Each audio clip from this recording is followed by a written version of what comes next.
तो यहाँ सोचना है कि आप अपनी क़यादत कैसे मजबूत किया जाए। ऑप्शन में निर्दलीय प्रत्याशी है, उनके तरफ अगर झुक जाते हैं, अग्रसर हो जाते हैं, उनको जिता देते हैं, तो आने वाली नस्लें याद करेगी कि ये अलीनगर का मुसलमान जो जिंदा कौम था और जिंदा लोगों को जिता करके भेजा सदन में। देखिए, व्यक्तिगत अगर बात करेंगे तो सैफुद्दीन साहब अच्छे लोग हैं, व्यवहारिकता लोग हैं और जमीन से जुड़े हुए लोग हैं। हाँ, अलीनगर विधानसभा में जो एक कैंडिडेट को दे दिया गया है वो पहले से वो संगी रह चुके हैं।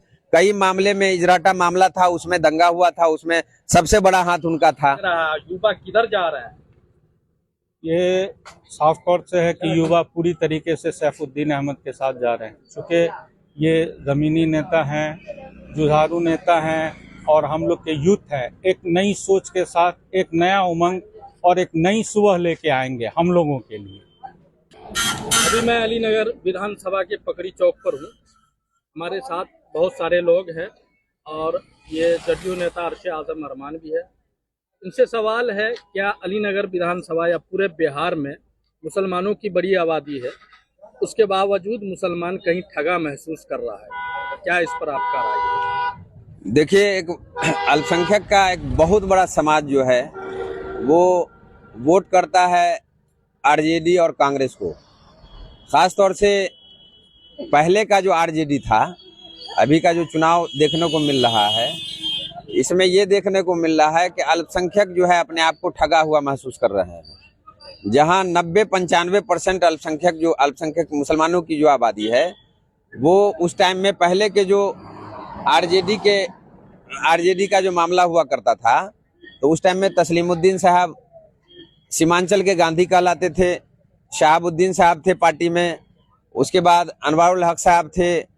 बहुत सारे ऐसे नेता थे जो अपने 2-4 जिला के बीच में एक बड़े नेता हुआ करते थे, जो लालू यादव के बराबरी के नेता हुआ करते थे। तो उस टाइम में उनकी जो हक है वो मिलती थी।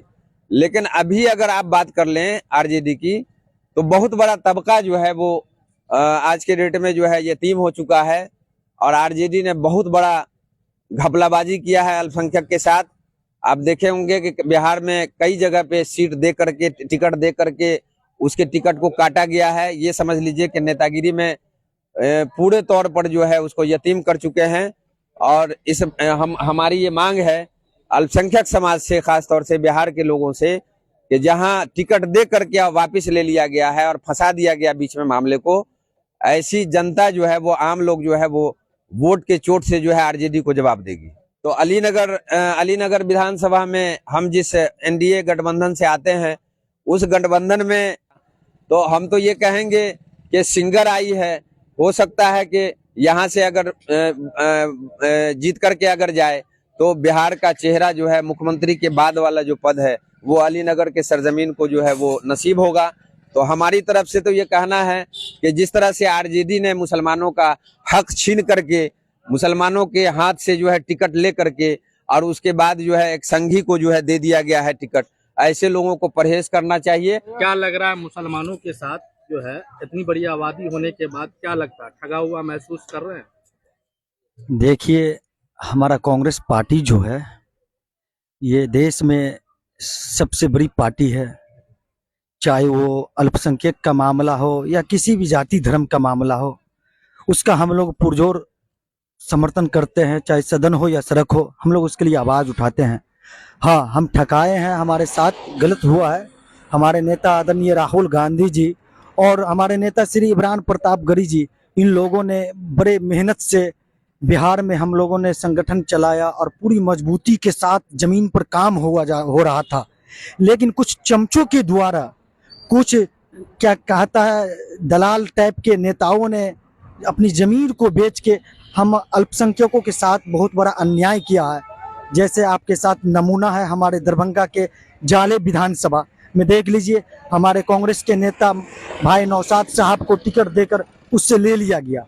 ठीक है, आरोप लगाया जा रहा है कि नौशाद साहब के स्टेट से प्रधानमंत्री जी की मां को गाली दिया गया या दीगर और भी कोई सवाल। ठीक है, नौशाद साहब से आप टिकट ले लिए, और भी दीगर कई हजरात थे, डॉक्टर मशकूर अहमद उस्मानी साहब थे और भी कई कांग्रेस के नेता थे। किसी कांग्रेस के मुस्लिम अल्पसंख्यकों के नेता को दे देते, लेकिन यहाँ पर अल्पसंख्यकों के साथ एक बड़ा अन्याय किया गया है। कुछ कांग्रेस का नेता जो है, जो पैसे के लालच में आके अल्पसंख्यकों को हलाक करने की कोशिश की गई है, अल्पसंख्यकों के साथ अन्याय किया है। उनका एक ही मनसूबा है कि यहाँ अल्पसंख्यक का मतलब आबादी कम हो, उसका नेता कम हो, उसका काम कम हो। तो ऐसे नहीं चलेगा। हमारा संगठन के तमाम नेता राहुल गांधी जी से राब्ता में है, इमरान प्रतापगढ़ी जी से राब्ता में है। इस प्रकार का जो भी घटना किया है, चाहे वो अलाबरू साहब हो या डॉक्टर शकील अहमद हो या राजेश प्रदेश अध्यक्ष साहब हो, ऐसे नेताओं को पार्टी से दखल किया जाए। हम लोगों का मांग है, सब तमाम कार्यकर्ता का, जिन लोगों ने भी कांग्रेस के नेता रहने के बावजूद भी अल्पसंख्यकों को साथ गद्दारी किया है और पैसे के लालच में आके अल्पसंख्यकों को सीट टिकट देने के बाद छीन लिया गया, ऐसे नेताओं पर हम लोग मांग करते हैं कि कार्रवाई हो और ऐसे नेताओं को पार्टी से हटाया जाए। अलीनगर में क्या सोच रहे हैं आप? देखिए, अलीनगर में महागठबंधन के उम्मीदवार विनोद मिश्रा जी हैं और हम लोग पार्टी के लिए काम कर रहे हैं और पार्टी का जो आदेश होगा उसका पालन हम लोग करेंगे। बाकी उनके चाहने वाले उनके बारे में बेहतर कहेंगे, क्योंकि हम लोग तो पार्टी से जुड़े हुए लोग हैं, कुछ बोलने से पहले सोचना पड़ेगा। मुसलमानों का परंपरागत सीट है ये अलीनगर, जहाँ हमेशा मुसलमान विधायक ही चुन के गए हैं। वो महेंद्र आजाद जैसे नेता हो, हरिनाथ मिश्रा जैसे नेता हो, जिनको हराया अब्दुल वारिस सिद्दीकी ने। आज मुसलमानों का 100% हक बनता था कि यहाँ से लड़े।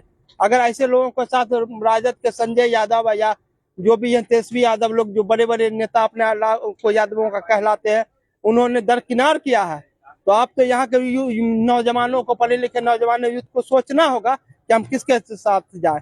अभी निर्दलीय ऑप्शन है, कमरान साहब ने भी निर्दलीय अपना उम्मीदवारी पेश किया है। जहाँ जहाँ टिकट नहीं मिला, हमारे जाले से भी जो है ना, कांग्रेस ने दे करके सीट नौशाद से छीन लिया, तो हमारे अलीनगर के ही भाई ने वहाँ नॉमिनेशन करवाया है। तो यहाँ भी अभी ऑप्शन है मुसलमानों का। अगर मुसलमान अब नहीं जागेगा तो कभी नहीं जागेगा। यादव भाई तो जाग चुके हैं कि जब मुसलमानों को टिकट नहीं दिया गया तो यादव का पहला हक था कि यादवों को टिकट दिया जाए, लेकिन यादवों से भी टिकट छीन लिया गया। इसलिए यहाँ के युवाओं को नई सोच बनानी है, नई क़यादत को पैदा करना है। ये दिखा देना पूरे सरजमीन पर कि जैसे भारतीय जनता पार्टी एक मैथिली ठाकुर को ला करके दिखाती है, 25 साल की बच्चा, वो क्या विकास करेगी। झूठ का आप जो है ना ये दिखा रहे, वो करेंगे। अरे रमेश ठाकुर कैसे लोग, उनके फादर सबको पता है। हम मिथिला यूनियन वाले ने काफी उनको सपोर्ट किया, हम ही को विरोध किया था उन्होंने, लेकिन बहुत सी बातें हैं।